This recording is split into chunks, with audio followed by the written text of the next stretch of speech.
વાવ બેઠકના પરિણામને લઈને સૌથી મોટું અપડેટ ન્યૂઝ 18 ગુજરાતી આપને આપી રહ્યું છે।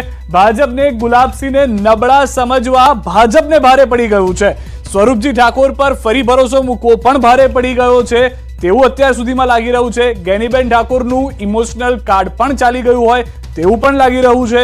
માવજી પટેલે ભાજપની બગાડી છે બાજી તે સ્પષ્ટ રીતે જોવા મળી રહ્યું છે અને ઠાકોર ચહેરા પર રાજપૂત ચહેરો પણ ભારે પડી રહ્યો છે। ગેનીબેન ઠાકોર મત લઈને આવી રહ્યા છે, ગુલાબસિંહ રાજપૂત મત લઈને આવી રહ્યા છે, ઠાકરસિંહ રબારી મત લઈને આવી રહ્યા છે, જિગ્નેશ મેવાણી દલિતો મત લઈને આવી રહ્યા છે। તો આ તમામ જે સમીકરણ બેસાડવામાં આવ્યું હતું તે અહીંયા આગળ સક્સેસફુલ થતું જોવા મળી રહ્યું છે।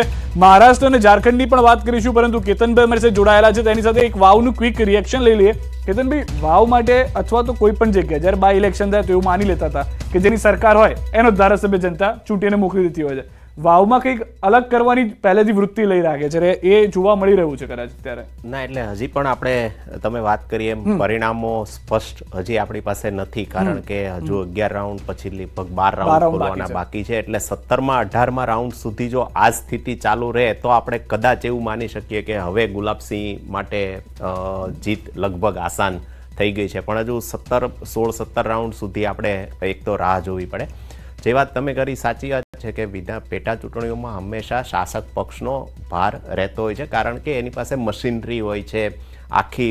તમે જુઓ કે મુખ્યમંત્રી સહિતની આખી ભારતીય જનતા પાર્ટીની ટોચની નેતાગીરી વાવમાં ધામા નાખીને પડી હતી, પણ વાવ કોંગ્રેસ કરતા બી ગેનીબેન લડતા હોય એવું સ્પષ્ટ દેખાતું હતું કે બનાસકાંઠા લોકસભામાં જે રીતે ભાજપના પ્રચંડ વાવાઝોડા વચ્ચે પણ જે રીતે ગેનીબેન જીત્યા અને જે ગેનીબેનના મતગણતરીમાં જોવા મળતું હતું એ જ લગભગ અત્યારે જોવા મળી રહ્યું છે કે નેક ટુ નેક, ભલે લીડ થોડીક વધારે છે પણ છેલ્લે હું માનું છું કે 23મા રાઉન્ડના અંતે જે જીતશે એની સરસાઈ કદાચ પાતળી હશે। કદાચ આના કરતાં 15,000 કરતાં ઓછી પણ હોય, 5-7 હજારની લીડ સુધી પણ આવી શકે અથવા તો 12-15 હજારની લીડ સુધી પણ જઈ શકે। પણ ગેનીબેન માટે આ એક વ્યક્તિગત પ્રતિષ્ઠાની લડાઈ હતી।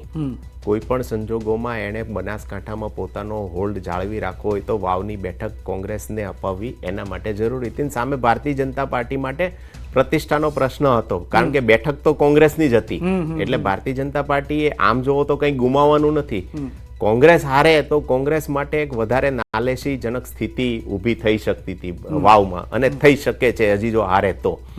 એટલે હું માનું છું કે પોલિટિકલ ઇક્વેશનમાં, રાજકીય સમીકરણોમાં વાવની હારજીતથી બહુ ફરક નહીં પડે, પણ કોંગ્રેસની જે પરિસ્થિતિ છે, રાજકીય પરિસ્થિતિ, એના ઉપર ઘણા અંશે ફરક પડશે। જો કોંગ્રેસ જીતે છે ગુલાબસિંહ તો હું માનું છું કે કોંગ્રેસની જે પ્રતિષ્ઠા છે એ સચવાઈ જશે, પણ હારે તો કોંગ્રેસ માટે ગુજરાતમાં એક વધારે મુશ્કેલી, અને ખાસ કરીને ગેનીબેનનું જે પોલિટિકલ વેઇટ લોકસભામાં જીત્યા પછી જે રીતે વધ્યું એમાં ક્યાંક ને ક્યાંક થોડોક ઘટાડો જોવા મળી શકે। એટલે આપ અને કિશોર જે બંને કહી રહ્યા હતા એ પ્રમાણે અત્યારથી પ્રિડિક્ટ કરી લેવું કે ગુલાબસિંહ જીતે હજી અઘરું છે, કારણ કે 11-12 રાઉન્ડ છે। સિદ્ધાર્થભાઈ, હું માનું છું કે 15થી 17 રાઉન્ડ જાય પછી છેલ્લા 5 રાઉન્ડમાં કદાચ 15,000ની લીડ છે એ કાપવી પ્રતિસ્પર્ધી માટે મુશ્કેલ બની જાય, પણ હજી 50% ગણતરી થઈ છે, 50% ગણતરી બાકી છે, ને આ બીજા 50%માં જો 15,000ની લીડ કપાઈ જાય તો છેલ્લે 500,000 કે 2,500-3,000ની મતથી કોઈ પણ ઉમેદવાર આઈધર સાઈડ જીતી શકે છે એમ।